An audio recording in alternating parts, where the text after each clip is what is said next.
What's the haps? I'm Meroka, and today I'm going to be taking a quick look at Jotun by Thunder Lotus Games.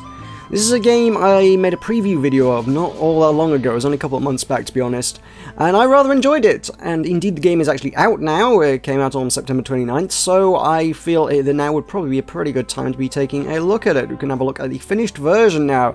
So before we do that, let's hop into the options menu. We've got gamepad controls are so forth. They are not rebindable. Would be nice to see them rebindable, but they're not.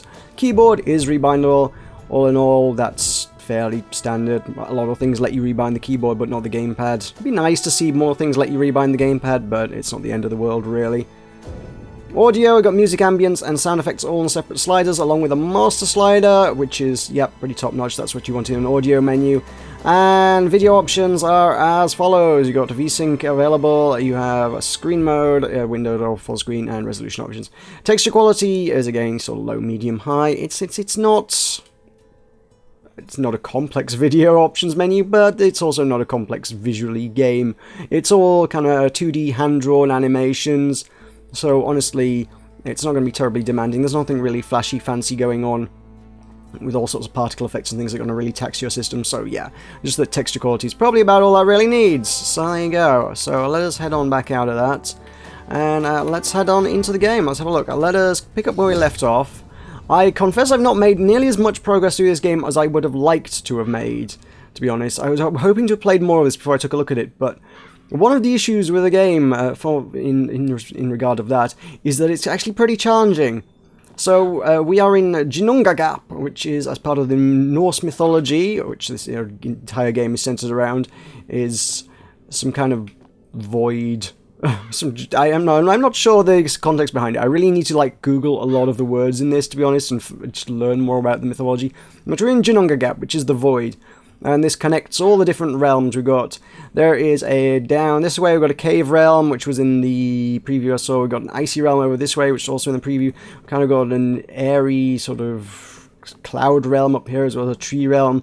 We've got an earthy kind of plant life kind of realm, and one down here I've not even ventured into. So you've got 5 different regions, all with their own different distinct themes, parts of Norse mythology, different gods and powers and creatures and things inhabiting them. We'll head on into the ice one, because I didn't show this one off last time, I don't believe, and I'm also reasonably familiar with it. So that's probably a reasonable one to go in. So we are Thora. We are a Norse Viking lady with a huge axe who died and has a chance to redeem herself by impressing the gods by going and slaying lots of giant beasties. So each area is kind of divided into these 3 sections illustrated by the triangle. So you've got 2 are lit up. Those will go out once I've collected runes from this section. And once those 2 have gone out, the big triangle will light up, and that leads the way to the boss of that section. And by defeating the boss, you'll complete this section. It's all fairly straightforward. So here we are. We are now at the 9 rivers of Niflheim. So we get occasionally a little bit of story, a bit of world building, I say world building. I guess it's already kind of established as part of the Norse mythology, but yeah, we get to learn a bit. So there's a lot of. The game doesn't really hold your hand. There's visual cues here. Since I've been through this bit, I can tell you what's going to happen. There's going to be lots of gusts of icy winds that will freeze us in place and take our health off if we get hit by them. And guess what? We're going to be hiding behind a lot of rocks as we go on through here. So we can go for a wander. We need to make our way through the icy paths. I think I can break my way through these. We've got a standard attack and a heavy attack. Yeah, the heavy attack is kind of what I need to break the ice. So I can swing my axe like that and then press Y to just do this, which cracks the ice, which is actually a pretty cool effect. That's pretty awesome. So we make our way through these worlds. If I press pause, we can bring up a kind of a map that gives you a bit of an overview of the area. It's very, very heavily stylized, and it requires a little bit of interpretation to kind of figure out what's actually going on there. The shrine icon at the top is where I will acquire further powers to further my cause. The coin icon, I guess, kind of thing. I don't know how to describe that. That will be, I presume, the rune for this area that I need to collect. And there'll be a few other things, but they're kind of hidden around, so it'll take a bit of adventuring, a bit of exploration, and uncovering things to figure it out. And obviously, yeah, it doesn't correlate incredibly well to what we've got going on here, so you do need to kind of sort of figure it out a bit. So you can see the winds are picking up, it's getting colder, we don't get hit by that. If I were to step out in this, my health bar would start depleting. Oh no, that's not good, and I get slowed. So I don't want to get caught in that too much, don't want to get caught by those too many times. Most of these kind of areas before you get to the bosses really don't have much combat. I think the caves area definitely did have combat from what I saw last time. But most of the areas really don't have you fighting much. It's mostly just about exploration, figuring things out, and seeing amazing things like this. I mean, visually, it's gorgeous. It is really cool. Just get the vantage point to oversee the entire area, so we can see where we can go. The giant head in the puddle is Mimir, who will function as a save point. Mimir's head appears in a lot of various pools around the place, and he will refresh our spirit and act as a save point for us if we wish to go to him. Looking at the map, there's kind of a route off to the left, which may be a health upgrade, I think, given what I've seen in the game so far. That seems like that would be a useful thing to pick up, to be honest. So I'm going to go venture over that way, I think. So if I press A, I've kind of got a bit of a roll thing. That's going to be more useful for dodging attacks than any kind of speedy navigation. It's not really Titan Souls in that regard, which at first glance is not necessarily something... You might not think that was an unreasonable comparison. It feels a little, especially with the big fights, it feels like there's a little bit of a Titan Souls thing going on. It's just a really cool, awesome world to explore around. This one's way puzzlier, to be honest. There's way less bosses. The bosses are not one-hit kills. They're huge, epic fights. And yeah, all this area is mostly just kind of puzzling. Like I say, we've got to find our way through this kind of maze of paths through the ice and through the rivers, through Niflheim, and not get frozen to death in the wastelands while we're out here. So I may be pushing my luck trying to get up here, but I don't know. Let's see what's up here. I don't remember this area terribly well, but you never know. So we've got another vantage point that's going to let us see over to the left-hand side of the region. And up top, there we can see, okay, how can I get to that? Is there a good way to get to that? Because that is basically one of the upgrades I was talking about. That is going to be a health upgrade. There's a tree who probably has a name in Norse mythology that I forget. And it has a golden apple on it, and there's usually one or two in each region. And if you can collect that, your health bar will go up by about one of those X's. By default, it kind of doesn't have that X bit on it, but then each apple you collect gives you more X's. So I think I might be able to... Can I go down and cut around? No, I can't. I'm going to have to backtrack a little bit. That was a useful little vantage point. There's some ice there that looks like I might be able to do something with it, but I can't. Now, a lot of this is kind of figuring it out. The game never really holds your hand, but it does give you a lot of visual clues as to kind of what's going on. You can look at things and you can go, okay, I can kind of see how this looks like it's going to work. There's nothing that's really, so far, nothing that's really stumped me. I've gone like, I have no idea how to do this. It's usually pretty obvious kind of what you got to do. It's often a interesting and reasonably challenging puzzle, and there will be a lot of mechanics that will damage you and can end your adventure that way, but ultimately it's never unclear what you need to do, which is quite nice. So I don't know how soon this storm's going to pick up. Yep, it's picking up now. I want to be behind one of these rocks. So yeah, most of these levels, honestly, they're very interesting, they're not terribly challenging, which is a weird kind of contrast to the bosses, and I will show you a boss before we're done here. I'll probably finish this section and go back to a boss I am stuck on, quite frankly, would be the way I think I'll probably show you that one, for there is a boss I have got, well, stuck on. Yeah, the bosses are, because I'm stuck on it, ridiculously hard. Well, to be fair, I did the first boss. The first boss is nicely challenging, I would say.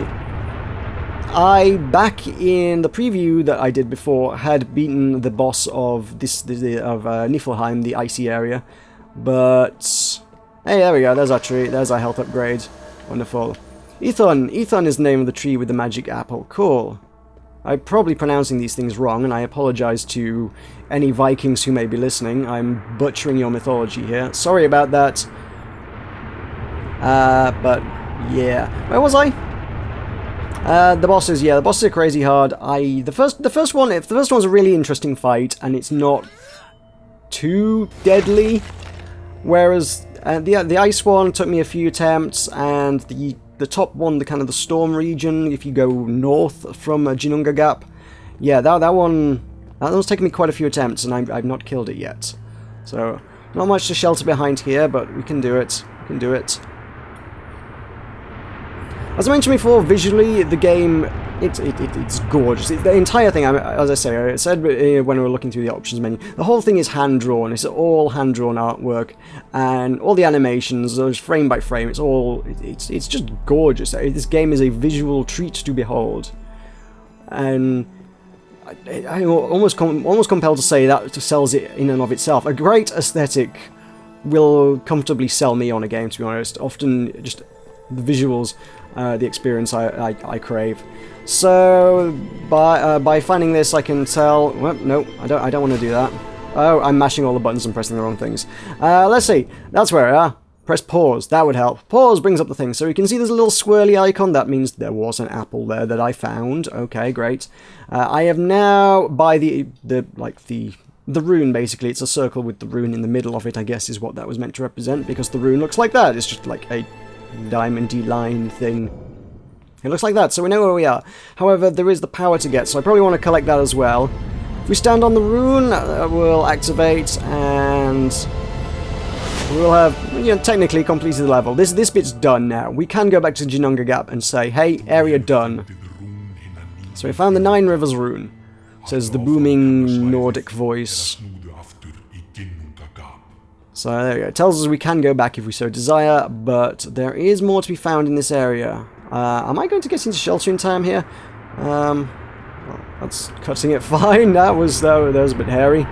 Got there in the end, though. So the other shrines, the shrines we're going to be visiting are going to give us our powers. You saw one of them there when I accidentally just fat-fingered the gamepad, to be honest. We've got 2 powers up on the top bar that I've unlocked. I think there's like 6 total in the game, which is kind of weird because I've found a few shrines and they've all just been these 2 powers. You've got the lightning bolt, which is Thor. If you find a shrine to Thor, you'll gain Thor's lightning hammer Mjolnir power, which is awesome. It will surround you in lightning, and every time you do one of your charge attacks, your heavy attacks, as it were, you will gain the power of Mjolnir, and you'll just hit like ludicrously hard. And the other power, this one would be, oh lord, which Norse goddess would this be? That would be Frigg. If I'm pronouncing that one correctly, again, I may be, I may not be, I'm not sure. Either way, her power is the power of healing, and that will restore some of your health. But I don't think I had any to restore when I used it, so it wouldn't have appeared to do anything. But that is her powers, and it's very, very useful in a boss fight. There are more than one shrine to each god in the world, so I found Frigg a couple times. When you first find a shrine, it gives you 2 charges of that power, and you don't get those charges back until you find another Mimir, basically. You need to visit Mimir to recharge. Both Mimir will restore your health and any charges of abilities you have. So you need to go there. Otherwise, you kind of need to conserve them. So that's kind of a design element that I kind of glanced at their blog, and something I kind of suspected was the case. They did touch on, which is that a lot of the design elements in this kind of are definitely inspired by Dark Souls. So this kind of resource management is not dissimilar to like the Estus flasks in Dark Souls, where it's like, okay, you've got a limited number of them, manage them. Once they're gone, or at least until you get to like a save point, checkpoint. However, I've never really delved too deeply into Dark Souls, so I'm not really all that familiar with the mechanics there, but I've seen them at play. So here we go. This would be a shrine. This appears to be a shrine to an entirely different goddess I've not seen before. So we are likely to acquire a different power here, I do believe. The shrine will glow. And we'll be imbued with... Yep, we've got another ability. We'll get told what this is in a moment, I imagine. Mighty speed is bestowed upon her. Freya, goddess of war and fertility. So I would wager that if I were to press B and activate my power now, I just get a massive speed boost. Actually, all things considered, that would be really, really useful in the boss I'm stuck on. So that's kind of useful that I can pick up. So there's almost even an element of Metroidvania kind of going on in here. Metroidvania would normally sort of block your progress, but until you got certain abilities. In this instance, less so, no, but you can go and explore other areas and gain more health, gain more power-ups, gain more abilities and things, and use those to go back and actually deal with areas you're a bit stuck on. So that's kind of a nice design element there as well. I tell you what, I'm going to go back to Junanga Gap, because that is that area complete. So if we head to the Void, we can now see that the map on the Void will show that this area is, think complete. I guess these eyes marked on the map kind of implied the vantage point. So there's one here, there was one kind of there from where we could see the apple. As you can see, it's kind of it's a bit abstract, because I don't think in relation to the apple, I don't think that was kind of to the left of it, but again, you kind of just have to work with what you've given. I don't know whether I like it or not. At first, it's kind of frustrating, but it definitely fits the style, and well, certainly encourages the exploration of things. If you're just given an entire map to the zone, obviously there's very little exploration to be had, because it's all been explored. If you just kind of got a vague idea of where to go, you are encouraged to explore more, so in that respect, it's probably a pretty good thing. So we do have this map of the second area over in Niflheim, which I have not explored yet, and I probably don't have time to do so in this video. That'll take us another quarter of an hour or so I probably won't do that. But yeah, you can see roughly where the rune would be, and roughly where the shrine would be out on the lake. I believe that would be the giant lake where a huge Jormungandr or something like worm. I think that's the name, or am I remembering that from World of Warcraft? Or are they the same name? I don't know. Either way, it tries to eat you from under the ice, and it's epic and spectacular. So yeah, you can go collect again, unless they've changed it since last I saw. That would be some Thor power, so you can go get Thor's power from that as well. So I suppose what we need to do now is see a boss fight. I have completed the 2 areas of this section, and we need a boss fight. We need to go fight a crazy, awesome, huge thing. So you can see the 2 triangles at either side are greyed out, because I've completed those sections, I've collected the runes. But the big triangle is now lit up, so if we head through here, we can go take on a boss. Which is very, very different to the normal puzzle thing. You've just kind of got the 2 elements. You've got various exploration-y, puzzly stuff, and epic fight. So this is going to be the epic fight. I will say that doorway, as with a lot of the animations actually, you might have picked up already, it's a very slow animation is what that is. So before we go in, hey, we've got Mimir. Mimir will do his weird creepy head in the pool thing. We'll get a bit of an introduction as to what we're about to fight. Hagalaz's rune, well, Hagalaz, I guess, is the rune, and the rune of chaos. We're going to be fighting some Jotun of chaos. So this is Mimir. He's now going to stare at us creepily across the room, but he will restore our health, act as a checkpoint, give us all our abilities back. So these are good things. But yeah, as you can see, even with the Mimir thing, the animation is like, you have to sit there and wait. When you get a rune or anything, or open a doorway, you kind of just have to sit and watch the animation play out slowly. When the camera pans out with the vantage points, the scenic viewing points, the vistas, the camera just slowly, so very, very, very slowly pans out. And there's kind of, it's almost a frustrating amount of just sitting and watching and waiting. It's like, this could be faster. It could be, but yeah. But then again, the regions themselves, as you've just seen, they're not terribly long. I'm not sure how long the game would be from start to finish. I guess it depends how quickly you can kill a boss as to how quickly it's going to be, but just from the levels alone, the levels themselves are not crazy long. This is the bit that's going to take some time. Killing this guy. Crazy lightning. I don't know why this guy reminds me of Tesla a lot. Could be the fact that he's shooting crazy lightning everywhere. So he's got some weird, I guess, Tesla coil kind of things. If he hits it with lightning, like so, that will activate and start shooting some lightning around.